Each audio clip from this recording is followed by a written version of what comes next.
What's going on, fellas? I've got a 2014 Toyota Tacoma here, and I'm going to use it to point out to you the location of some important fuses and relay for the operation of the starter. So we're going to head under the hood on the driver's side right over by the battery. You can remove the cover here by pushing on this tab there, and this whole cover will kind of just lift off like so.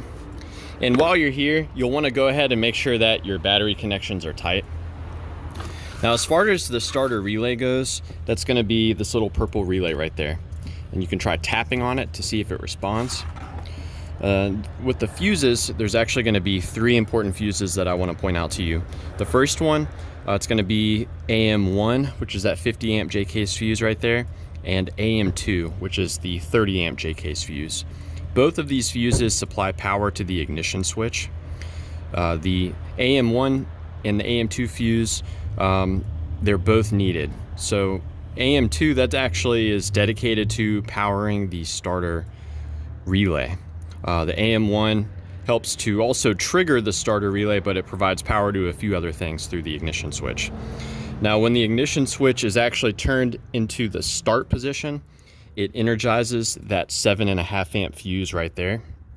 And you can actually provide power to this fuse yourself as a way to test it. But so you'll want to check that out as well. And on some cars, there is a fuse inside here as well for you to check. On some cars, the ignition 1 number 2 fuse, which is that 10 amp fuse, on some of these, this plays a role as well. I believe that's for the four-wheel drive.